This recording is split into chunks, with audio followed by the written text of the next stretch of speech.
দর্শক স্বাগত ইস্পাহানি মির্জাপুর জিরো আওয়ারে। আমরা গতকালকে বেশ কয়েকটি প্রথম সারির গণমাধ্যমে দেখতে পেলাম যে হঠাৎ করেই বঙ্গবন্ধু শেখ মুজিবুর রহমান সহ আরও যে 4 নেতা এদেরকে মুক্তিযোদ্ধার বীর মুক্তিযোদ্ধার স্বীকৃতি নিয়ে নেওয়া হয়েছে এবং এই ধরনের একটি রিপোর্ট প্রচার হলো এবং এরপরে ঘটনাটা তো দর্শক আপনারা জানেনই, সোশ্যাল মিডিয়া এটা রিপারকেশন হলো ব্যাপক, মানে সমালোচনা, আলোচনা, এবং একটা সময় দেখা গেল যে আসলে অধ্যাদেশে এমন সেরকম কিছু নেই, কিন্তু সেখানে দুটি ধারার এক ধরনের কনফ্লিক্ট আছে। সেই কনফ্লিক্টের জায়গাটা যখন এই রিপোর্টটি করা হয়েছে সেই রিপোর্টের মধ্যে পরিষ্কার করা হয়নি। আমরা দর্শক এই কারণে আজকে আমরা বিষয়টি ঠিক করেছি গণমাধ্যমের দায়িত্বশীলতা ও প্রাসঙ্গিক বিষয়, রাজনীতির বিষয়গুলো আসবে। আমাদের সঙ্গে আছেন ফয়েজ আহমেদ, প্রধান উপদেষ্টা সিনিয়র সহকারী প্রেস সচিব, আপনাকে স্বাগত, এবং এনডিএম এর চেয়ারম্যান ববি হাজ্জার, আপনাকেও স্বাগত জানাচ্ছি। ধন্যবাদ। অনুষ্ঠান শুরুর আগে বরাবরের মতোই শিরোনামটি দেখে আসবো।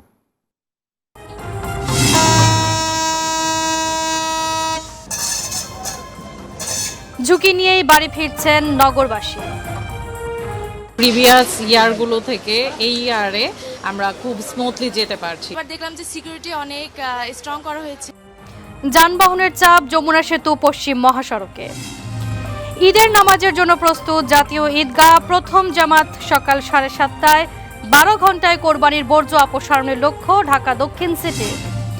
শেষ সময় জমে উঠেছে রাজধানীর পশুর হাট। দাম কেউ বেশি চাচ্ছে, কেউ কম চাচ্ছে। বাজার ভালো মনে হচ্ছে। আসলে গরুর দাম বেশি, তো আমাদের খরচ বেশি পড়েছে, সবকিছুর দাম বেশি। দাম নিয়ে হতাশ বিক্রেতারা।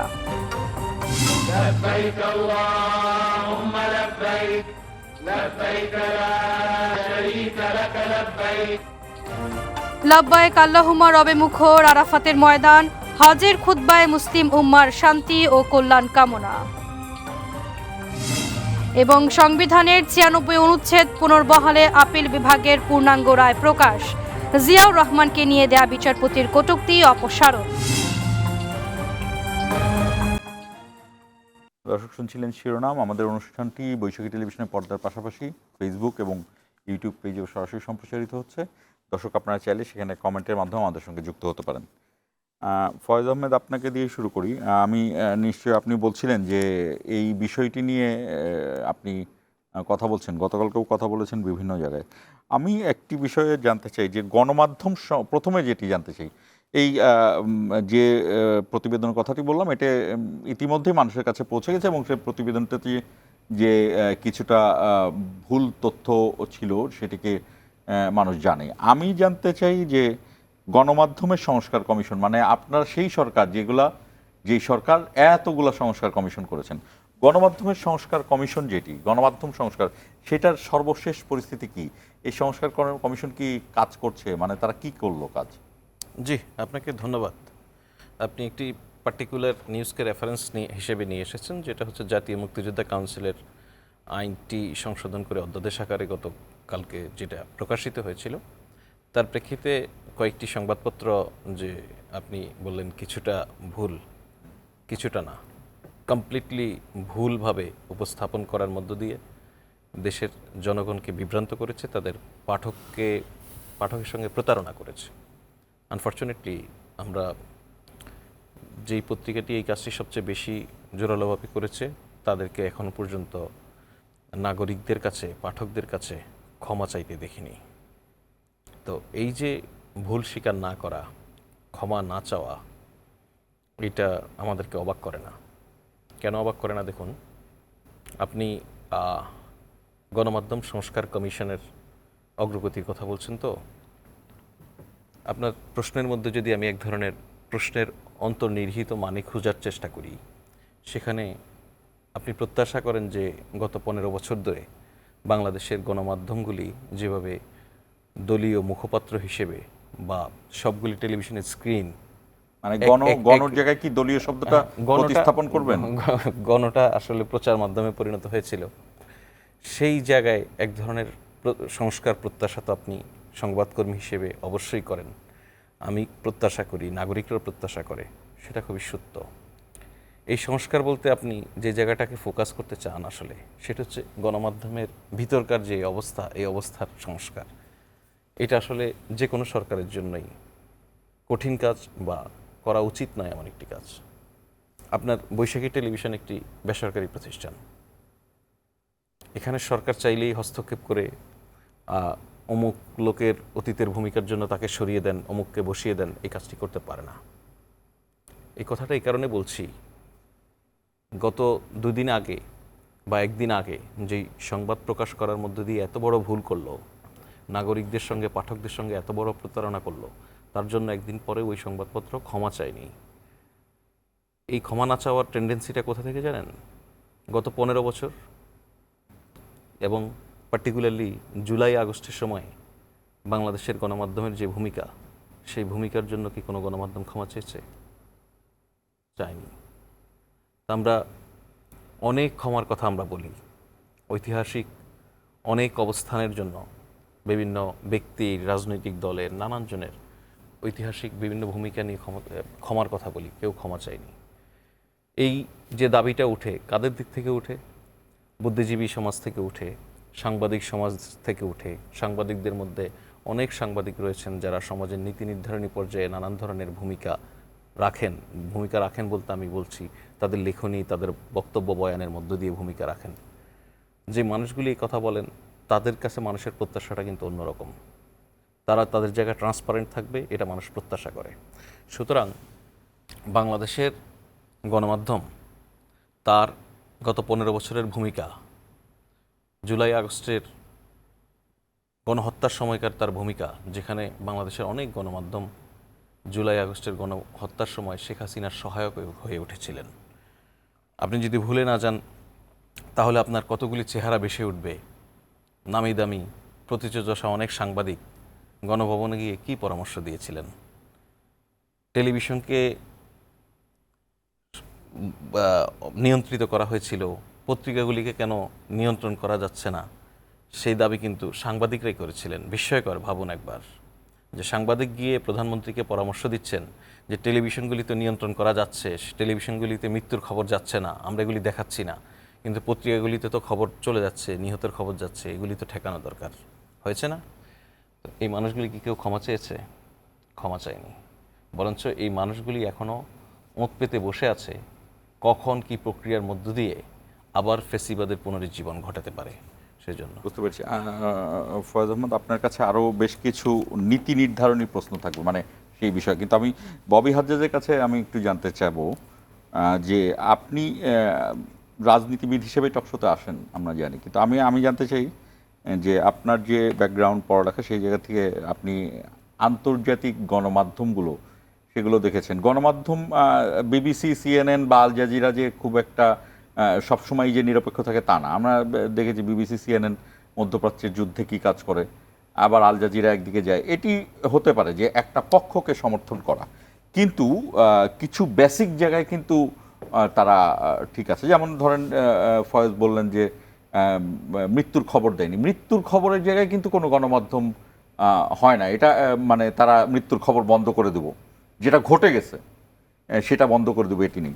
আমি আপনাকে একজন পাঠক হিসেবে জানতে চাই যে আপনার কি মনে হয় এই গত 9 মাসে আহমেদ ফয়েজদের সরকার আছে, সেই সরকার সংস্কার কমিশনের আছে, সুষ্ঠু নির্বাচন করতে চাচ্ছে, সুষ্ঠু নির্বাচনের ক্ষেত্রে গণমাধ্যম একটা গুরুত্বপূর্ণ জায়গা। ঠিক এই মুহূর্তে বাংলাদেশের গণমাধ্যমগুলো কেমন? সমালোচনা করলে বৈশাখী টেলিভিশনও করতে পারবেন, মানে সেটাও গণমাধ্যমের একটি, কিন্তু আপনার পাঠক হিসেবে আপনার কেমন মনে হচ্ছে? জি জি, প্রথমে আপনাকে অসংখ্য ধন্যবাদ, সবাইকে সালাম, শুভেচ্ছা, এবং আর মাত্র 1 দিন পর পবিত্র ঈদ উল আজহা, সো সবাইকে অগ্রিম ঈদ মুবারক। গণমাধ্যম নিয়ে আসলে বাংলাদেশে প্রথম থেকে হয়তো অনেক ঝামেলা ছিল, বাট একটা ফিল্ড হিসাবে, একটা এরিনা হিসাবে গণমাধ্যমে অনেক বড় বড় ঝামেলা বহু বছর ধরে আছে। আপনারা দুজনেই গণমাধ্যমের স্পেশালিস্ট, আপনারা খুব ভালো করে জানেন। এখানে মানে যারা গণমাধ্যম কর্মী তাদের সঠিক মূল্যায়ন যে হয় না, সেই জায়গা থেকে শুরু করে মূল্যায়ন করার স্ট্রাকচার যে নেই, আইনগতভাবেও আমরা অনেক জায়গায় দুর্বল আছি, এই সব কিছু মিলিয়ে আসলে আজকে গণমাধ্যমের এই অবস্থা। এবং এর সাথে অবভিয়াসলি গত 15 বছরে একটা অথরিটেরিয়ান সরকারের প্রভাব বা চাপ এটার সাথে সম্পৃক্ত ছিল। শেখ হাসিনা খুব সহজেই বলতেন কিন্তু যে টেলিভিশন লাইসেন্স আমি দিয়েছি, আমি কিন্তু নিয়ে নিতে পারি। সো এই যে ভয়টা যে দেখানো, এই যে আপনি বলছিলেন যে ওই যে পত্রিকার টেলিভিশন, তো টেলিভিশনের ভয়টা আরও সহজে দেখাতে পারতো, পত্রিকায় আরেকটু কষ্ট হতো ভয় দেখাতে, কিন্তু পত্রিকাও সর্ট অফ এমন না যে তার সহযোগী পত্রিকা ছিল না। এই যে আপনি গত দুদিন আগে যে খবরটার কথা বললেন, সেই খবরও প্রথমে যেই পত্রিকাতে লিক হয়েছে, এবং সবগুলো বড় পত্রিকাই করেছে, যুগান্তর, প্রথম আলো, ইত্তেফাক, সমকাল, সবগুলো বড় পত্রিকাই করেছে, সমকাল লিড দিয়েছে। বাট যেটা থেকে ফার্স্ট এসেছে সেটার মালিকানাও একসময়কার আওয়ামী লীগ মেম্বার অফ পার্লামেন্টের, এবং এটা একটা মিডিয়া হাউস। আমরা জানি বড় বড় ব্যবসায়ী প্রতিষ্ঠানগুলো মিডিয়া হাউস তৈরি করেছিল গত 15 বছর বা তার আগে থেকেও। এই বড় বড় ব্যবসায়ী প্রতিষ্ঠানগুলোর হঠাৎ করে মিডিয়াতে এটা ইন্টারেস্ট কেন, সেটাও আমরা খুব ভালো করে জানি। এটা ব্যবসায়িক ইন্টারেস্ট, এটা ইনফ্লুয়েন্সের ইন্টারেস্ট, অ্যাজ অপোজ টু জনগণের কাছে সঠিক খবর পৌঁছে দেওয়ার ইন্টারেস্ট। তো এই জায়গাগুলো থেকে আমরা এমন কোনো স্ট্রাকচারাল রিফর্ম আনতে সক্ষম হইনি, বাট চেষ্টা করিনি গত 15 বছর, বা এখনও আমরা কোনো আনতে সক্ষম হইনি। সামনে আমাদের আনতে হবে, অবভিয়াসলি এটা তাড়াতাড়ি আনা যায় না, এমন না যে অন্তর্বর্তীকালীন সরকারের এটা পুরো দোষ যে তারা আনে নাই, কারণ এটা এত তাড়াতাড়ি আনাও যায় না। বাট সামনে আমাদের স্ট্রাকচারাল রিফর্মস আনতে হবে, যেখানে গণমাধ্যমের প্রত্যেকটা ইনস্টিটিউশন, প্রত্যেকটা অর্গানাইজেশন জবাবদিহিতার সম্মুখীন হতে হয়। যেন এই যে হঠাৎ করে, যেমন এই যে আমি যদি বেনিফিট অফ ডাউটও দিই, যে কোনো ইল ইন্টেন্ট ছাড়া, মানে খারাপ কোনো মতলব ছাড়া তারা খবরটা করেছে, তাহলে তারা জিনিসটা ভুল বুঝেছে, যে ডেফিনেশনে যে চেঞ্জটা আনা হয়েছে সেটা ভুল বুঝেছে। কারণ এটা পরে মাননীয় প্রধান উপদেষ্টার দপ্তর থেকে, তারপর খুদ মাননীয় আপনার মুক্তিযোদ্ধা বিষয়ক উপদেষ্টা, উনি খুদ এটা ক্লারিফিকেশন দিয়েছেন যে এটা দ্যাট ইজ নট ট্রু। আবার একই সাথে কিছু প্রবলেম হয়েছে যে সরকারের সাথে এক অতি সর্ট অফ কাছের সম্পর্কিত একটা রাজনৈতিক দলের কিছু তরুণ নেতৃবৃন্দ আবার ইমিডিয়েট তারা মিডিয়াতে বা সোশ্যাল মিডিয়াতে বক্তব্য রেখেছেন যে এটা ঠিক হয়েছে, যদিও আসলে এটা হয়নি। পরে সরকারের কাছ থেকে আমরা যেটা জানতে পারলাম যেটা হয়নি, কিন্তু তারা আবার অলরেডি বক্তব্য রেখে দিয়েছেন সোশ্যাল মিডিয়াতে যেটা ঠিক হয়েছে। সো এই জিনিসগুলো এখন এগেন তারা একটা রাজনৈতিক দলের নেতা, তাদের কি অ্যাকাউন্টেবিলিটি সেটা ভিন্ন কথা, বাট গণমাধ্যমের অ্যাকাউন্টেবিলিটি আমাদের দেশে আগেও ছিল না, এখনও সঠিকভাবে কিন্তু তৈরি হয়নি। অনেক কিছুই এই যে যেমন রাজনৈতিক মহলেও, রাজনৈতিক দলগুলোর ভিতরে অনেক সময় অনেক জায়গায় আমাদের নিজেদের ভিতরে কিছু ভুল বোঝাবুঝি হয়, কারণ ওরা গণমাধ্যমে দেখে একটা জিনিস লিখেছে, বক্তব্যে একটা কথা বললাম, গণমাধ্যমে এটার একটা ভিন্ন ইন্টারপ্রিটেশন লেখা, আরেকজনের কাছে আরেকটা ইন্টারপ্রিটেশন গেল, আমাদের একে অপরের ভিতরে হয়তো একটা ভুল বোঝাবুঝির জায়গা তৈরি হলো। সো গণমাধ্যমের স্বাধীনতাটা যেমন অত্যন্ত গুরুত্বপূর্ণ, আবার অ্যাকাউন্টেবিলিটিটা থাকাটা অত্যন্ত গুরুত্বপূর্ণ, যে তারা মানে যেই জিনিসটা জানছে সেই জিনিসটা সঠিকভাবে রিপ্রেজেন্ট করছে কিনা, ভুল ত্রুটি দিয়ে রিপ্রেজেন্ট করছে কিনা, এটা অত্যন্ত গুরুত্বপূর্ণ। তো এইটা বড়ভাবে ল্যাকিং আছে। আপনি বিদেশি গণমাধ্যমের কথা বললেন, দেখেন বিদেশি গণমাধ্যমে আবার এই স্ট্রাকচারাল ব্যাপারগুলো আছে, এই রুলসগুলো ফলোড হয়। এখন আপনি যদি যুদ্ধের কথায় যান, তাহলে যুদ্ধতে গণমাধ্যম একটা যুদ্ধে লেগে যায়। সো CNN, BBC সবসময় ইউক্রেন সাইড থেকে, মনে করেন রাশিয়া ইউক্রেনের যুদ্ধ যদি কথা বলেন, ওয়েস্টার্ন ওয়ার্ল্ড যেভাবে এটা দেখাতে চায় সেই বক্তব্যগুলি তারা দেবে। তারা হয়তো চেষ্টা করবে ফ্যাক্টের বাইরে না যেতে, কিন্তু ফ্যাক্টটা ওই ধরনের একটা স্ল্যান্ট থেকেই তারা প্রেজেন্ট করবে, কারণ তাদের দেশ এই যুদ্ধটার সাথে কোনো না কোনোভাবে সম্পৃক্ত আছে। বাট এটার বাইরে ওরা ওদের সরকারকে খুব বেশি ছেড়ে কথা বলে না, অন্য কাউকে খুব বেশি ছেড়ে কথা বলে না। আমাদের দেশে গত 15.5 বছর তো ছিলই যে প্রত্যেকটা গণমাধ্যমের উপরে সরকারের খুব শক্ত একটা প্রভাব ছিল। আপনাদের টেলিভিশন চ্যানেলও হয়তো, আমি জানি না ফর এ ফ্যাক্ট কী হতো, বাট আপনাদের টেলিভিশন চ্যানেলও হয়তো অনেক কিছু বলতে পারতো না। জুলাই আন্দোলনের সময় কয়েকটা টেলিভিশন চ্যানেল সাময়িক বন্ধ করে দেওয়া হয়েছিল, কারণ কিছু একটা দেখাতে চেষ্টা করেছিল, এবং তারাও হয়তো সরকার বিরোধিতা করে দেখাতে চেষ্টা করেনি, তারা হয়তো জাস্ট নিউজ হিসেবেই দেখাতে চেষ্টা করেছে, বাট বন্ধ করে দিয়েছিল। তো এই জিনিসগুলো থেকে আমাদের যেমন বেরিয়ে আসতে হবে, তেমন আবার স্ট্রাকচারাল রিফর্মও লাগবে, যেখানে গণমাধ্যমকেও জবাবদিহিতার মুখোমুখি করা যেতে পারে। আমি একটু আমি প্রশ্নটা আমি করতে চেয়েছিলাম, কিন্তু ববি হাজ্জাজি করে দিয়েছেন। সেটা হলো যে গণমাধ্যমের অ্যাকাউন্টেবিলিটি, জবাবদিহিতা। আপনি যেমন আপনার কথা থেকে আমি বুঝতে পারলাম যে আপনারা ধৈর্য এবং অ্যাকোমোডেট করতে চাচ্ছেন, গণমাধ্যম নিজেই নিজের ভুল স্বীকার করুক, মানে বিশেষ করে যে পত্রিকাটির কথা বলছেন।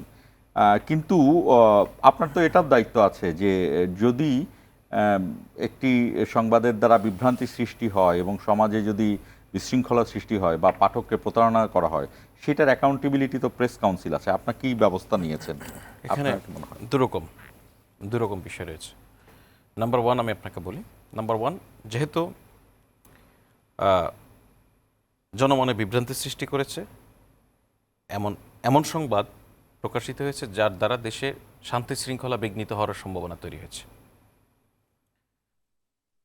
যেহেতু আমরা এখনো জানি না এটা কি শুধু নিছক কোনো ভুল থেকে হয়েছে নাকি সুনির্দিষ্ট কোনো পরিকল্পনা থেকে হয়েছে, সেহেতু সরকার সক্রিয়ভাবে বিবেচনা করছে এই বিষয়টিকে তদন্ত করে প্রয়োজনীয় আইনি পদক্ষেপ নেয়ার। আজকে তো সরকারিভাবে ছুটি ঘোষণা হয়ে গেল ঈদের জন্য। ঈদের ছুটি শেষে এ বিষয়ে তথ্য মন্ত্রণালয় সংশ্লিষ্ট যারা স্টেক হোল্ডার রয়েছেন তাদের সঙ্গে আলাপ আলোচনার ভিত্তিতে তদন্তের মাধ্যমে এই বিষয়ে ব্যবস্থা গ্রহণ করবে। 1, 2, এটা একটা আইডিয়াল প্র্যাকটিসের বিষয় যে অনেকেই আমাদেরকে নানান পরিসরে প্রশ্ন করে আমরা কেন গণমাধ্যমকে এরকম পুরোটা ছেড়ে দিলাম। এটা মনে হয় যে আমাদের একটা অপরাধ। আমরা আসলেই ট্রু ইন্ডিপেন্ডেন্ট যেটা, ট্রু ফ্রি জার্নালিজম যেটা, আমরা সেটা দেখতে চাই, সেটা হোক বাংলাদেশে, সেটা আমরা চাই। এবং আমরা এমন ব্যবস্থার মধ্য দিয়ে যেতে চাই বা এমন ব্যবস্থা তৈরি করতে চাই যে এই দেশে গণমাধ্যমের ত্রুটি আর কখনোই কেউ চেপে ধরবে না। তাহলে গণমাধ্যমের অ্যাকাউন্টেবিলিটির জায়গা কোথায়? দেখুন, আমি একজন গণমাধ্যম কর্মীও। গণমাধ্যম কর্মী হিসেবে বা গণমাধ্যম হিসেবে অ্যাকাউন্টেবিলিটির সবচেয়ে বড় জায়গা তার পাঠক, তার দর্শক। পৃথিবীর আর কোনো মানুষকে, কোনো নেতাকে, কোনো পর্যায়ের কোনো অথরিটিকে এত বেশি পরীক্ষা দিতে হয় না একটা গণমাধ্যমকে প্রতিদিন যে পরিমাণ পরীক্ষা দিতে হয়। আপনি একটা সংবাদ প্রকাশ করছেন, সেটা শত শত লাখ লাখ মানুষ, কোটি কোটি মানুষ দেখছে, তারা জাজ করছে আপনাকে। তারা এই সুযোগ তাদের আছে, তারা আপনাকে বর্জন করবে না গ্রহণ করবে। এটা খুব গুরুত্বপূর্ণ বিষয় কিন্তু। হ্যাঁ, ধরুন আমি ববি ভাই, আমরা এখানে কথা বলছি, আমাদের কথা যারা শুনছেন তাদের মধ্যে 2 ধরনের মানুষ আছেন। এক ধরনের মানুষ হচ্ছে আমরা যে বিষয়ে কথা বলছি সেই বিষয়টা সম্পর্কে ওনারা জানেন, অবগত। তখন আমরা যদি ভুলভাল বলি ওনারা কিন্তু আমাদেরকে নিয়ে হাসবেন। আমাদের সম্পর্কে ওনাদের ধারণাটা পরিষ্কার হবে যে এদের জানাশোনার বা এরা আমাদের সঙ্গে প্রতারণা করছে, মিথ্যা বলছে, এভাবে মূল্যায়ন করবে। আরেক ধরনের মানুষ আছেন যে বিষয়ে আমরা কথা বলছি এই বিষয়টাতে উনি জানেন না, তখন উনি আমাদের দেখে ওই বিষয়টা সম্পর্কে অবগত হবেন, শিখবেন। তাহলে আমরা সেখানে একটা বড় অপরাধ করছি। আমরা যে মানুষটা জানে না ওই সম্পর্কে তাকে ভুল শেখাচ্ছি। এই দায়িত্বের জায়গাগুলি, এই দায়িত্বশীল গণমাধ্যম বা দায়িত্বশীল সাংবাদিকতাটা আসলে কি? এতটুকুই। দায়িত্বশীল সাংবাদিকতা হচ্ছে আপনি পাঠকের সঙ্গে প্রতারণা করবেন না।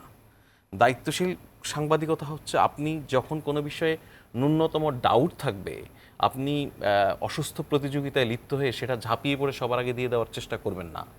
দায়িত্বশীল সাংবাদিকতা হচ্ছে যখন আপনার কাছে কোনো কিছু মনে হবে খুবই সেন্সিটিভ, আপনি এটাকে 3 বারের জায়গায় 4 বার চেক করবেন। তো আনফর্চুনেটলি এই জিনিসগুলি হচ্ছে না। Omission is better than commission. Definitely আমাদেরকে তো মানে এটা জার্নালিজমে একটা কথা বলা হয় new in doubts better leave it out. Because আপনি মানুষকে আপনার ডাউট রেখে এই জিনিসটা তুলে ধরতে পারেন না। আপনি যেটাতে নিজেই মানে আপনি সন্দেহাতীতভাবে আপনার কাছে যেটা সত্য নয় সেটা আপনি দিতে পারেন না। একজন গণমাধ্যম কর্মী হিসেবে দেখুন, আমাদের অনেকগুলি সীমাবদ্ধতা তো থাকে না? ধরুন কত বড় সীমাবদ্ধতা এটা দেখুন। একজন সাধারণ মানুষ, সাধারণ পাঠক আমার আপনার এই সীমাবদ্ধতা কখনোই বুঝবে না। আমরা চোখের সামনেও যদি একটি ঘটনা দেখি, একটি হত্যাকাণ্ড, আমরা কিন্তু বলছে যে আপনি তো দেখেছেন তাহলে লিখছেন না কেন? আমরা দেখলেও কখনো কখনো লিখতে পারি না, কারণ একটি মৃত্যু সেটা নিশ্চিত হওয়ার জন্য মিনিমাম 3টা অফিসিয়াল সোর্স আছে, সেগুলির মধ্য দিয়ে কোনো না কোনো একটা জায়গা থেকে অ্যাটলিস্ট আমাদেরকে কনফার্ম হতে হয়, এবং স্ট্যান্ডার্ড হচ্ছে অন্তত 2টো সোর্স থেকে কনফার্ম হওয়া। তাহলে আপনি দেখেন, আমরা তো জুলাই আগস্টের সময় এই যে গণহত্যা হয়েছে এখানে, সে সময় তো আমরা সাংবাদিকতা করেছি। সে সময় তো এই মৃত্যুর সংখ্যাটা আমরা টালি আকারে তুলে ধরেছি। কিভাবে করেছি? আমরা এই সোর্সগুলি মেনটেন করেছি না? যখন ইন্টারনেট শাটডাউন ছিল, যখন সব জায়গায় প্রতিবন্ধকতা ছিল, করেছি না? সুতরাং আপনি কোনো অর্থেই, আপনি ধরুন কথার কথা প্রসঙ্গক্রমে বলছি যে এই যে জামুকার যে অধ্যাদেশ, কেউ কেউ বলার চেষ্টা করছিলেন যে এটা রাতে প্রকাশ হয়েছে। হ্যাঁ, এটা তো ইয়েতেও লেখা ছিল যে গভীর রাতে গভীর রাতে প্রকাশ। দুটো বিশেষণ, গভীর। কেন রাতে প্রকাশ করা হলো কেন? বলছি আপনাকে, দুটো বিশেষণ, গভীর, রাত, এগুলি দিয়ে ইন্টেনশনটা পরিষ্কার হয়। ওই পার্টিকুলার নিউজের ইন্টেনশনটা পরিষ্কার হয়। সে টোটালি একটা বিষয়, যে জিনিস নাই। প্রথম কথা হচ্ছে শেখ মুজিবুর রহমান, তাজউদ্দিন, এদের অবদানকে অস্বীকার করছে সরকার, তাদেরকে মুক্তিযোদ্ধা না বলছে, সেই জিনিস তো উনি লিখলেনই। তারপরে আবার এর পেছনে যে সরকারের গভীর দূরভিসন্ধি আছে সেটা উপস্থাপন করার জন্য গভীর রাতে গেজেট প্রকাশ এভাবে বলছেন। দেখুন, আজকে ধরুন সকালবেলায় সরকার একটা জিনিস প্রকাশ করলো, আপনি সাংবাদিক হিসেবে সেটা রাতের 2টা বাজে ওয়েবসাইটে পেলেন, আপনি পাওয়া মাত্রই সেটা প্রকাশ, এটা আপনি বলছেন কেন? একটি আইন প্রণয়ন হয়, অফিস আওয়ারে সেটা চূড়ান্ত হয়, অনুমোদন হয়, স্বাক্ষর হয়, বিজি প্রেসে যায়, সেখান থেকে প্রকাশিত হয়। স্বাভাবিক প্রক্রিয়ায় যতটুকু সময় লাগে ততটুকুই হয়েছে। সেটা আপনি রাতে দেখেছেন, আপনার কাছে এটা গভীর রাত হয়ে গেছে। এবার আমি আসি, ধরেন যুক্তির খাতিরে তুলে নিলাম গভীর রাতেই প্রকাশ হলো। গভীর রাত নয়, ভোর রাতেও যদি প্রকাশ হয় কিছু, আপনার হাতে সেটা আসে, আপনি যখন সেটা নিয়ে কনফিউজ থাকবেন, আপনার কাছে আপনি যখন সেটা নিশ্চিত হতে পারবেন না এই ঘটনাই কিনা, তখন আপনি কি এটা প্রকাশ করবেন এই অবস্থায় যে আমার তো পত্রিকা চলে যাচ্ছে? আপনি দেখুন মানুষের সঙ্গে কত বড় প্রতারণা হয়েছে।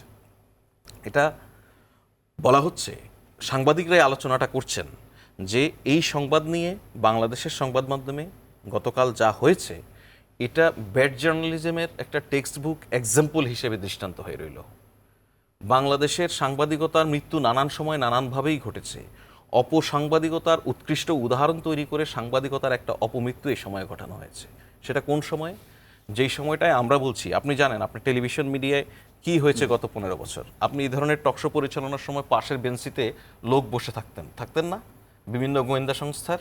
আপনি কি এই আপনার বৈশাখী টেলিভিশনের কথাই ধরুন, 5 আগস্টের পর থেকে আজকে পর্যন্ত সরকারের কোনো কর্মকর্তা, কর্মচারী, কোনো এজেন্সি আপনার টেলিভিশন অফিসে একটি ফোন দিয়েছে যে ওই সংবাদ প্রকাশ করা যাবে, ওই সংবাদ প্রকাশ করা যাবে না, আপনার এখানে ওই ব্যক্তি চাকরি করতে পারবে, ওই ব্যক্তি চাকরি করতে পারবে না? ফোন দেয়নি কেউ। কারণ আমরা এই স্ট্যান্ডার্ডটা সেট করতে চাই। এখন আপনি যখন একটা চরম বৈরী এবং নোংরা, অত্যন্ত দম বন্ধ করা অবস্থা থেকে গণমাধ্যমকে বের করে নিয়ে আসবেন, এখন আমরা দেখতে পাচ্ছি আমরা তার ইমিডিয়েট ভিকটিম। ধরুন আপনি গভর্নমেন্ট ভিকটিম হয়ে গেল, হবেই। এই হওয়াটা অস্বাভাবিক নয়, বিকজ আপনি একটা কমপ্লিটলি অসুস্থ জায়গা থেকে যখন সুস্থ জায়গায় নিয়ে আসছেন, আপনি ইমিডিয়েটলি যে ধাক্কাটা, আপনাকে আমি এখানে একটা উদাহরণ দিই। ধরুন আপনি একটা শীতাতাপ নিয়ন্ত্রিত ঘরের মধ্যে অনেক সময় বসে থাকার পর যখন হুট করে বাইরে যান, গায়ে যেই মানে আপনার গরমটা লাগে, এটা একটু অস্বাভাবিক মনে হয় না? সো আমরা এতদিন একটা অনেক গরমের মধ্যে ছিলাম, উত্তপ্ত এক পরিবেশের মধ্যে ছিলাম, দম বন্ধ করা এক অবস্থায় ছিলাম। এখন যখন স্বাভাবিক অবস্থায় আসছি, সেটার ভার অনেক আসলে সামাল দিতে পারছে না। ঠিক আছে, আমি ছোট্ট একটা বিরতি নিব। তবে বিরতি থেকে ফিরে এই যে আপনার যে চিন্তা যে স্ট্যান্ডার্ড ঠিক করবেন, আমি শব্দটি ইউটোপিয়ান বললাম, যে বাংলাদেশের ক্ষেত্রে এটা কি ইউটোপিয়ান আইডিয়া কিনা, এটা আপনার বিরতিতে যাওয়ার আগে আমি 2 সেকেন্ডে একটা কথা বলি। আমি কি পারবো না জানি না, তবে এতটুকু বলি যে লাস্ট 15 ইয়ার্স বাংলাদেশের গণমাধ্যম সাংবাদিকতা করতে পারেনি, নানান কারণেই পারেনি। হ্যাঁ, লোভে পারেনি, চাপে পারেনি। আগামী দিনগুলিতে কি পারবে না পারবে আমরা জানি না, আমরা শুধু চেষ্টা করতে পারি। বাট আমরা বলছি যে ইন্টারিম সরকারের এই সময়ে আপনারা মুক্তভাবে সাংবাদিকতাটা করেন, না হলে আপনার পরবর্তী জেনারেশনের কাছে আপনি জবাব দিতে পারবেন না যে আওয়ামী লীগের সময় পারোনি এই কারণে, পরের সময় পারোনি এই কারণে, ইন্টারিমের সময় তুমি কি করেছো। ইতিহাস তো সাক্ষী দিবে যে এই সময় কোনো জায়গায় কোনো গণমাধ্যমকে নিয়ন্ত্রণ করা হয়নি। দর্শক, ছোট্ট একটি বিরতি নিচ্ছি। আমাদের অনুষ্ঠানটি সরাসরি সম্প্রচারিত হচ্ছে বৈশাখী টেলিভিশন এবং ফেসবুক, ইউটিউব পেজে। আপনারা চাইলে মুক্ত স্বাধীন গণমাধ্যমের পরিণতি এইসব নিয়ে কমেন্টে আমাদের সঙ্গে যুক্ত হতে পারেন, আপনাদের ক্ষোভ বিক্ষোভের কথাও জানাতে পারেন।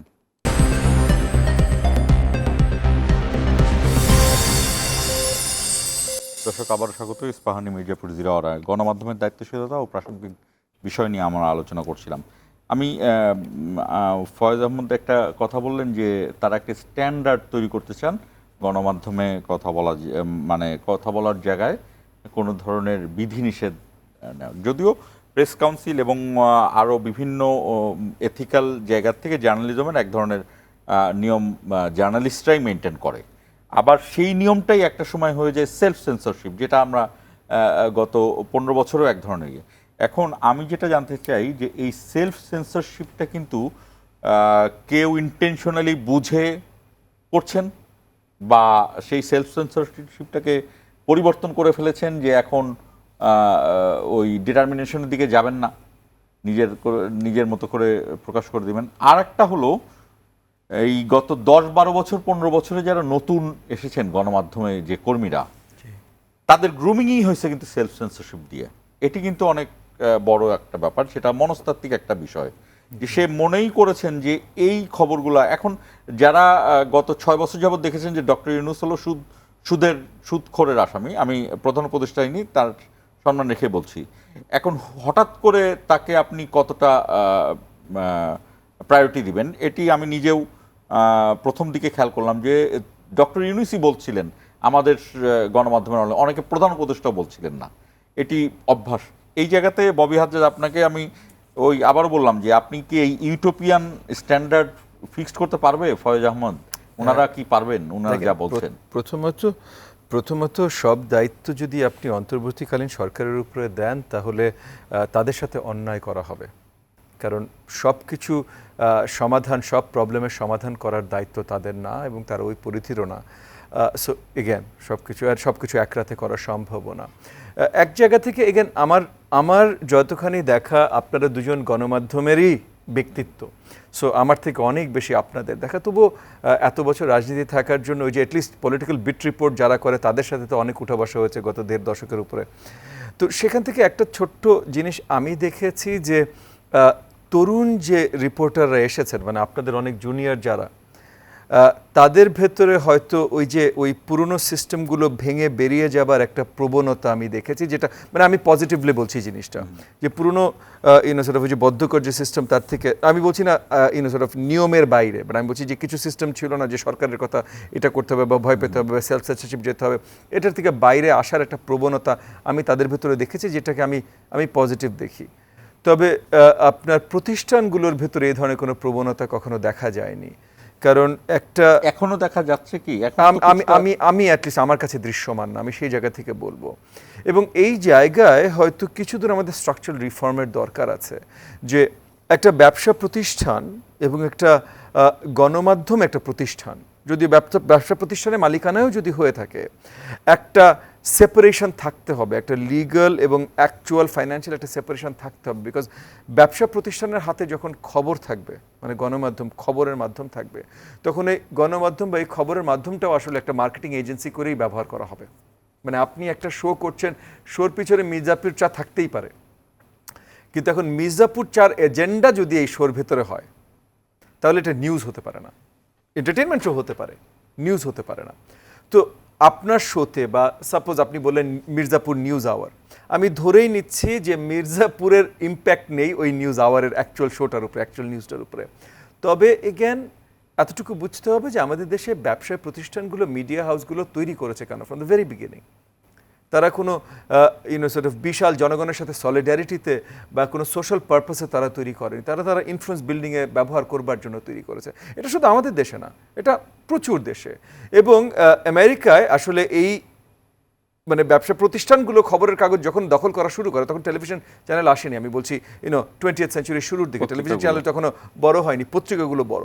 তো ব্যবসায়িক প্রতিষ্ঠানগুলো যখন পত্রিকাগুলো দখল করা শুরু করে এবং তারপর তাদের ব্যবসায়িক এজেন্ডা বাস্তবায়ন করার জন্য, কারণ আমেরিকা ভুলে যান না যে আজকে থেকে 150 বছর আগে অলিগোপলিই ছিল, বড় বড় কয়েকটা ব্যবসায়ী দেশ চালাতো। যেমন আমাদের দেশে গত 10 বছরে কিছু বিজনেস গ্রুপস হয়েছিল, যারা আপনার প্রধানমন্ত্রীর দপ্তরের খুবই কাছের ছিল। কোনো ব্যাংক ট্যাঙ্ক হলেও তারাই আগে লাইসেন্স পেতো, কোনো টেলিভিশন চ্যানেল হলে তারাই আগে লাইসেন্স পেতো। একটা অলিগোপলিস্টিক একটা সিস্টেম তৈরি হয়ে গেছিল। গ্রুপ অফ মিডিয়া মিলেও বিজনেস গ্রুপ হয়ে গিয়েছে। হ্যাঁ, তো বিজনেস গ্রুপ ঘুরে ফিরে, সেটা মিডিয়া থেকে এসে বিজনেস গ্রুপ বানাক, বিজনেস গ্রুপ থেকে মিডিয়া হাউস খুলুক, বা দুটোর সংস্পর্শ একসাথে হোক, পার্টনারশিপ হয়ে যাক, সেইভাবেই জিনিসগুলো হয়েছিল। সো এখানে তারা তৈরি করে তাদের ইনফ্লুয়েন্স প্রতিষ্ঠা করার জন্য, যেটা আমেরিকা আজ থেকে 100 বছর আগে করতো বা 150 বছর আগে করতো। এবং সেই জায়গায় তারা আইনগতভাবে separation of the business finance and the news division পরিষ্কার করে নিয়ে আসে, আইনগতভাবে স্ট্রাকচারালি।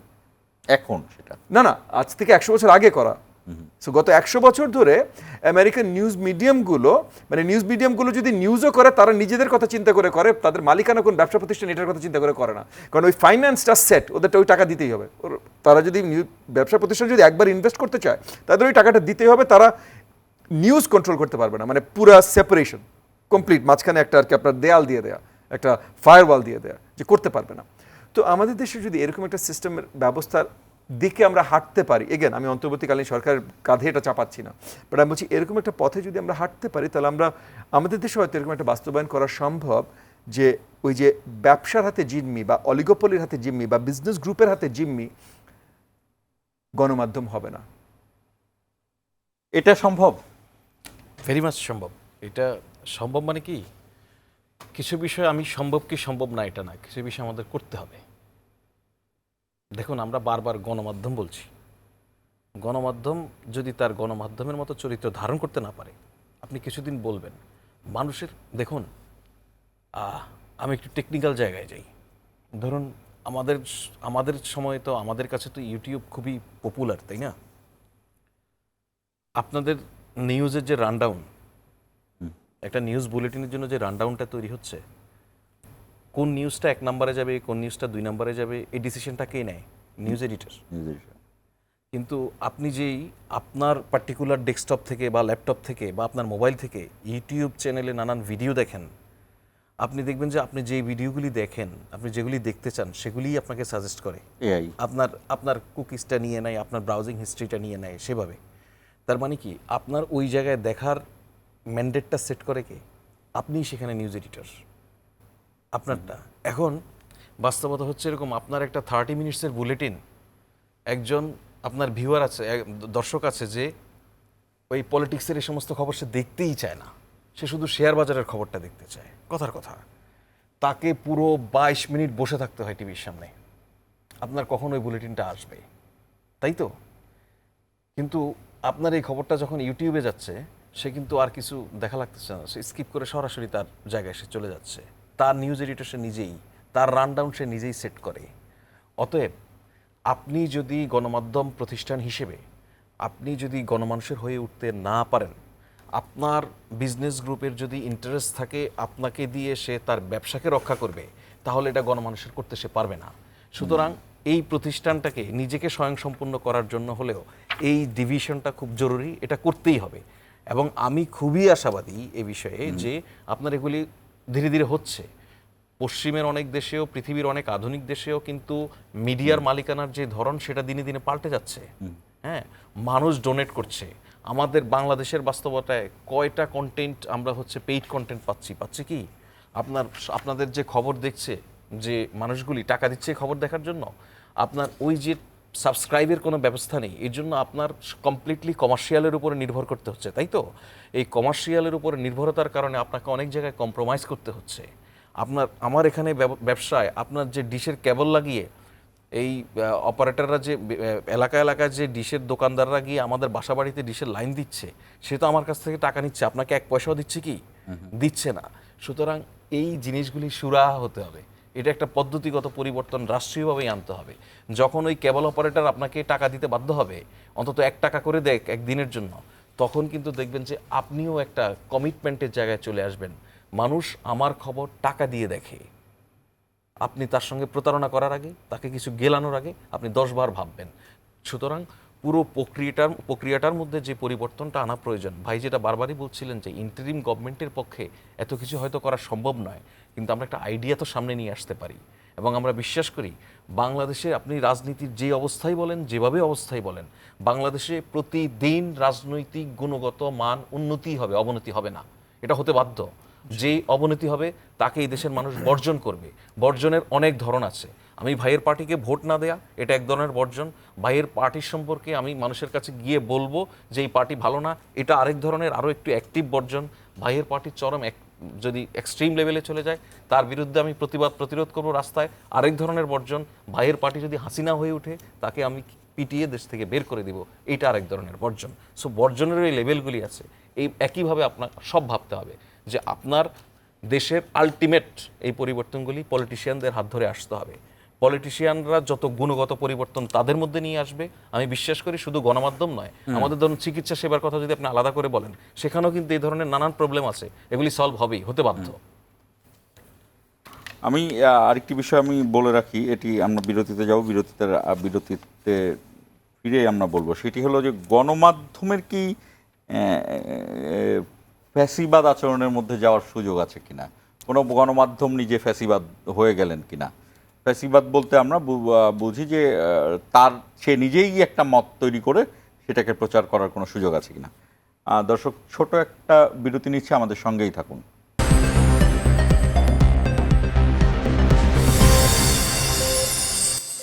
দর্শক, আবারও স্বাগত ইস্পাহানি মির্জাপুর জিরা আওয়ারে। বিরতির আগে বলছিলাম যে গণমাধ্যম তো একটা শক্তি, মানে সেখানে আমি লিখে দিতে পারি, আমি ছবি দেখিয়ে দিতে পারি, হইতে পারে এটা পরে প্রমাণিত হলে এটা ভুল, কিন্তু মিডিয়া ট্রায়াল যেটা, সেটা মিডিয়া ট্রায়াল হয়ে গেল যেটা, তারপরের যে অবস্থানটা কি, এই জায়গাটায় আমি জানতে চাই যে সেই ক্ষেত্রে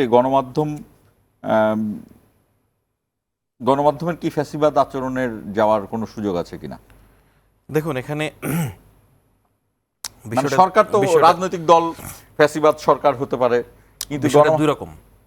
গণমাধ্যম উৎপাদন, পুনরুৎপাদন এসব করতে পারে, গণমাধ্যম ঘৃণা ছড়াতে পারে, গণমাধ্যম বড় ধরনের সংঘাত তৈরিতে বড় ভূমিকা রাখতে পারে, গণমাধ্যম যুদ্ধ বাঁধিয়ে দিতে পারে। গণমাধ্যমে কি প্রকাশ হবে কি প্রকাশ হবে না, এটা কখনোই কোনো অথরিটি সেট করে দেওয়া উচিত না। পার্টিকুলার দুই একটা বিষয়, ধরুন বাংলাদেশের পার্সপেক্টিভে আমাদের দুই একটা বিষয় বলা আছে যে আমাদের সার্বভৌমত্ব বিনষ্ট হতে পারে, বন্ধু রাষ্ট্রের সঙ্গে সম্পর্ক নষ্ট হতে পারে, এরকম এগুলি সংবিধানে বলা আছে। এগুলির বাইরে গিয়ে গণমাধ্যম স্বাধীন, তাই না? এই যে আপনার স্বাধীনতা বলতে তো আসলে তো কমপ্লিট স্বাধীনতা বলে কিছু নেই, মানে ব্যক্তির অধিকার, মানবাধিকার, এগুলিরও তো একটা লেভেল আছে। আমি একজনকে আঘাত করব বা একজনের শরীর পর্যন্ত আমার হাত কত দূর যাবে, সেটা কিন্তু সীমা ইন্টারন্যাশনালি হিউম্যান রাইটসের ক্যাটাগরিতে এগুলি বলা আছে, আপনি কতটুকু পারবেন কতটুকু পারবেন না, এগুলি আছে। এটা দেখলো একটা পার্সপেক্টিভ। আরেকটা পার্সপেক্টিভ হলো, মুশকিলটা হচ্ছে আপনি যখন বলছেন গণমাধ্যম ফেসিবাদ হয়ে উঠতে পারে কিনা, গণমাধ্যম কখনোই ফেসিবাদ হয়ে উঠতে পারে না। তাহলে কি হয়? ফেসিবাদ তো আমরা হয়ে উঠতে দেখেছি, সেটা আর গণমাধ্যম ছিল না আসলে। এটা মাধ্যমের সঙ্গে যখন গণ থাকে, সেটা তো ফেসিবাদ হয়ে ওঠার কোনো কারণ নেই। আমরা টার্ম হিসেবে হয়তো সেটাকে গণমাধ্যম বলছি, ওটা গণমাধ্যম নেই আর। আপনি সেটা ফেসিবাদের সহায়ক হয়ে উঠছে, ফেসিবাদের বয়ানকে উৎপাদন পুনরুৎপাদন করতে ভূমিকা রাখছে, আপনার কাউকে জঙ্গি বানিয়ে দিচ্ছে, অস্তিত্ব নেই এমন সংগঠনের নাম দিয়ে মানুষকে একটি জঙ্গিবাদী আমরা দেখেছি তো, এগুলি প্র্যাকটিস হয়েছে। আমরা মানে এখানে কল্পনা থেকে কিছু বলতে হচ্ছে না, এগুলি আমরা যা যা দেখেছি তা বললেই হয়। ধরুন আমরা যারা গুম হত্যা এসবের সঙ্গে জড়িত, তাদের যে প্রেসক্রাইব জিনিস, সেটাকেই আমরা রিপ্রোডিউস করছি। কেন করছি? আমাকে বলছে যে এই ব্যক্তি জঙ্গি। দেখুন, প্রসঙ্গক্রমে একটা বিষয় আপনাকে আমি এখানে উল্লেখ করি যে গুম সংক্রান্ত যেই কমিশনটি কাজ করছে, সেই কমিশন গতকালকেই যে না টেকনিক্যালি পরশুদিন, এখন তো পরশুদিন মাননীয় প্রধান উপদেষ্টার কাছে তাদের সেকেন্ড ইন্টারিম রিপোর্ট জমা দিয়েছে। সেখানকার আমি একটা খুব ইন্টারেস্টিং না দুঃখজনক, বেসিক্যালি একজন মানুষকে জঙ্গি বিবেচনায় নিয়ে গুম করে রাখা হয়েছিল। তার অপরাধ কি জানেন? তার অপরাধ হচ্ছে সে কোনো প্রেম করে না, তার প্রেমিকা নেই। যেহেতু এ প্রেম করে না, তার প্রেমিকা নেই, তাহলে সে জঙ্গি। এই বিবেচনা থেকে এখানে আপনি মানে চিন্তা করেন একবার যে কি হচ্ছে তাহলে ঘটনাটা। আচ্ছা, আরেকজন মানুষ 65 দিন ধরে গুম আছে, ওই অবস্থায় একটি ঘটনা বাহিরে একটি ঘটনা ঘটেছে, সেটার আসামি এই লোক যে আপনার কাস্টডিতে 65 দিন ধরে এই সময়কার ঘটনায় আপনি তাকে আসামি করেছেন। এবং সত্য হচ্ছে ওই যে 65 দিন ধরে আপনি যাকে কাস্টডিতে রেখেছেন, প্রকৃতার্থেই সে এক্সট্রিমিজমের সঙ্গে নানানভাবে হয়তো ইনভলভ, নানান অপরাধের সঙ্গে সে ইনভলভ। সে যদি অপরাধীও হয়, আপনি তো তাকে লিগ্যাল কোর্স অফ অ্যাকশনের মধ্যে দিয়ে, আপনি একটা নির্দিষ্ট প্রক্রিয়ার মধ্যে দিয়ে যেতে দিতে হবে। আপনি বেআইনিভাবে তাকে গুম করে রাখতে পারেন না। আবার ওই অপরাধীকে, যে নানান অপরাধের সঙ্গে সম্পৃক্ত, সেই লোককে আপনি একটি ভুয়া চার্জ নিয়ে এসে তাকে যখন আপনি ফাঁসিয়ে দেন, সে কিন্তু যদি বিচার যদি থাকে তাহলে কিন্তু একটা অপরাধীও ছাড় পেয়ে যাওয়ার সুযোগ তৈরি হবে। এই ঘটনাগুলি যে ঘটেছে, এটা প্রডিউস করেছে কারা? মিডিয়াই তো। যাকে তাকে জঙ্গি বানানো হয়েছে না? এখন 5 আগস্ট পরবর্তী সময়ে আমরা কিছু ঘটনা অলরেডি আপনার এখানে আনমাস্কড হয়েছে, যে কল্যাণপুরে জঙ্গি আস্তানা বানানো হয়েছে, কিছু নারী ও শিশুকে গুলি করে মারা হয়েছে। তো এগুলি কেন, কারা করেছে? আমরা কি তখন যাচাই বাছাই করেছি? আমরা যে আনসারুল্লাহ বাংলা টিম নামে, মানে শুনলেই তো আটকে ওঠার মতো জিনিস, অথচ এটা কোনো এক্সিস্ট করে না এই নামের কোনো সংগঠন। আমি শেষ করব, শেষ প্রান্তে ববি হাজ্জাদ আপনার কাছে আসতে চাই। সেটি হলো যে জুলাই আন্দোলনে আপনি রাজপথে ছিলেন এবং পরিস্থিতিগুলো আপনি দেখেছেন। আপনার কাছে শেষ ওই একই ধরনের প্রশ্ন, আপনার কি মনে হয়েছিল যে ওই সময় বাংলাদেশের গণমাধ্যমগুলো পুরোপুরি গণমাধ্যমের ভূমিকায় ছিল, নাকি গণমাধ্যমের মধ্যে দেখা গিয়েছে যে এক ধরনের প্রকাশেরও ভূমিকা আছে, আবার সেটি আবার বন্ধ করারও ভূমিকা আছে? গণমাধ্যম মানে যখন আমরা জুলাই গণঅভ্যুত্থানে রাজপথে ছিলাম, তখন আসলে গণমাধ্যম কি করছে এটা দেখার সর্ট অফ অপরচুনিটিস, সুযোগ একটু কম ছিল। তবে ওভারঅল আমি বলবো গণমাধ্যম দুটো কাজই করেছে, the crime of omission and ওই যে আপনি যে বললেন ক্রাইম অফ কমিশন, যে ভুল তথ্য প্রচারও।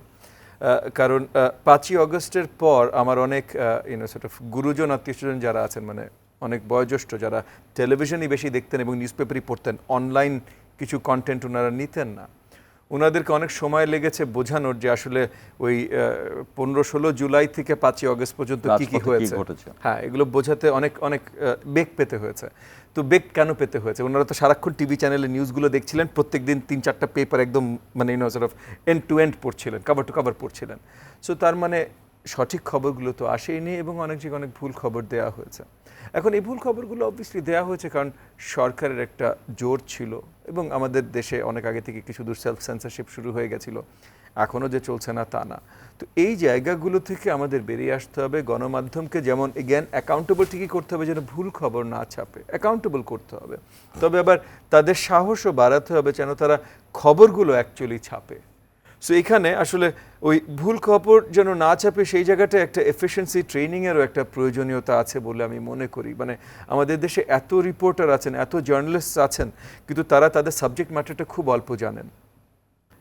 এখন যেমন মনে করেন আপনি সিম্পল মনে করেন একটা সায়েন্স রিপোর্টার বা একটা ইভেন আরও সিম্পল করে দিচ্ছি কোর্ট রিপোর্টার কোর্টে কি হলো এটা বলাটা এত মুশকিল হওয়ার কথা না, কিন্তু তবুও কিছু তো আপনার আইন জানতে হবে, কারণ আইনের আঙ্গিকে কিছু জিনিস হতে পারে, কিছু জিনিস হতে পারে না। সো ওই আইনটা কি, ওই আইনটার ব্যাখ্যা কি হতে পারে, একটু যদি একজন রিপোর্টার না জানে যে কোনো একটা কমপ্লিকেটেড কেস সম্বন্ধে, সে আসলে খবর করতে পারবে না। তো ওই জায়গাগুলোতে ট্রেনিংয়ের যেমন প্রয়োজন আছে, প্রত্যেকটা মিডিয়া হাউসের একটা দায়িত্বেরও একটা জায়গা আছে যে তারা তাদের জার্নালিস্টদের ট্রেন করাবে বা ট্রেন জার্নালিস্টদের নেবে, এরকম অনেকগুলো জায়গা আছে, এগুলো যেমন গুরুত্বপূর্ণ। আবার ওই মিডিয়া হাউসেসগুলোদেরকে সাহস দেয়া যে যতক্ষণ পর্যন্ত তারা সত্য নিয়ে কাজ করছে বা সত্য প্রচার করতে চেষ্টা করছে, ততক্ষণ পর্যন্ত যেন তারা কোনো বাধার সম্মুখীন না হন, এই সাহসটা তাদেরকে দেওয়াটাও প্রয়োজন। বুঝতে পেরেছি। ফয়েজ আহমেদ, আপনাকে আমি একটু যোগ করি আর কি, খুব ইন্টারেস্টিং জিনিসটা আমি নোট করে রেখেছিলাম, আপনিও বলছিলেন। আপনি যেটা বলছিলেন সেটা হচ্ছে লাস্ট 15 ইয়ার্সে যেই ইয়াং রিপোর্টাররা আমাদের সংবাদকর্মীদের বহরে যুক্ত হয়েছে, তারা তাদের পেশাগত জীবনের শুরু থেকেই এক ধরনের সেন্সরশিপ এবং নিয়ন্ত্রিত গণমাধ্যমের চরিত্র দেখেই বড় হয়েছে। জিনিসটাই হয়তো এরকম, স্ট্যান্ডার্ডটাই হয়তো এরকম। সো ইমিডিয়েটলি দেখুন, মানে কেউ মাইন্ড করতে পারেন, তারপরেও বলি যে আমাদের তো সাংবাদিকদের বড় বড় সংগঠনের কোনো অভাব নেই, আছে না? কত বড় বড় সংগঠন আছে।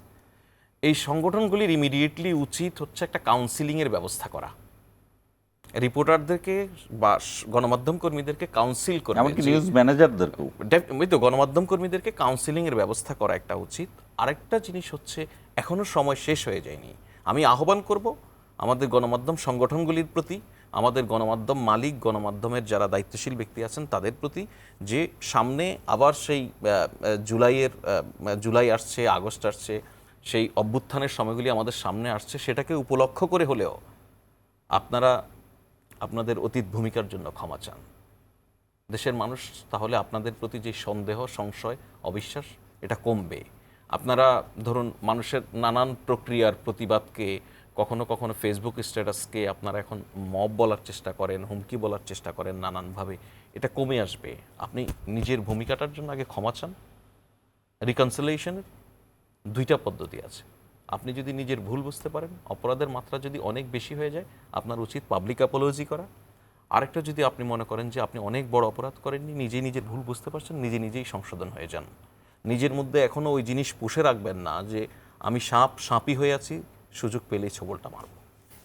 আপনাদের দুজনকেই আবারও ধন্যবাদ আমাদের সঙ্গে যুক্ত থাকার জন্য। দর্শক, গণমাধ্যম রিকনসিলেশন করতেই পারে, কারণ গণমাধ্যম অনেকটা মানুষের নিজের চরিত্রের মতো। একটি গণমাধ্যম একটি মানুষ ধরা যেতে পারে। আরেকটি বিষয় আমি বলতে পারি যে এই জুলাই গণ অভ্যুত্থানে আমরা সারাদিন ধরে টেলিভিশনে কোনো মৃত্যুর সংখ্যা দেখিনি, কিন্তু পরের দিন পত্রিকাতে কিন্তু ঠিকই দেখেছি 110 জন নিহত, 130 জন নিহত, 99 জন নিহত। অর্থাৎ পুরোপুরি যে গণমাধ্যম একদম আয়ত্তের বাইরে তারা কাজ করেছে, সবসময় সরকারের সাথেই কাজ করেছে, সেটি ঠিক নয়। এবং এটি কিন্তু সেই সংবাদ সম্মেলনেও কথা বলেছিল যে পত্রিকাগুলোকে তো ঠেকিয়ে রাখা যাচ্ছে না। অর্থাৎ একদম শেষ হয়ে যায়নি গণমাধ্যম, তবে গণমাধ্যমের মধ্যে কিছু বিষয় তো আছেই, এবং অনেক সময় মালিকও না। অনেক সময় দেখা যায় যে গণমাধ্যমের যিনি কর্তা ব্যক্তি থাকেন তিনি যদি বায়াস থাকেন, অন্তত নিউজের ক্ষেত্রে যে সংবাদটা প্রচার করি সেই জায়গাটার থেকে যদি তিনি বায়াস থাকেন, না সংবাদ আমি প্রচার করব না, কিল করব, নিউজ কিল করে দেওয়া হবে, সেই জায়গা থেকে মনে হয় সংস্কারের অবশ্যই দরকার আছে। কখনো কখনো তো বাইরে থেকে ফোর্স ডেভেলপমেন্ট করাই যেতে পারে, কারণ নিউজ কিল করার জন্য যদি ফোর্স ডেভেলপমেন্ট হয়ে থাকে অতীতে, সেই যে মনস্তাত্ত্বিক সেই ধারণাটা কিন্তু এখনও যায়নি অনেকের। সেই ক্ষেত্রে কোনটা সঠিক আর কোনটা বেঠিক, কোনটা রাইট আর কোনটা রং, এটি বাইরে থেকে বলা যেতেই পারে হয়তো বা, আমি জানি না, এটা গণমাধ্যম বিশেষজ্ঞরা বলবে। আজকে এ পর্যন্তই শেষ করছি। ইস্পাহানি মির্জাপুর 0 আওয়ার।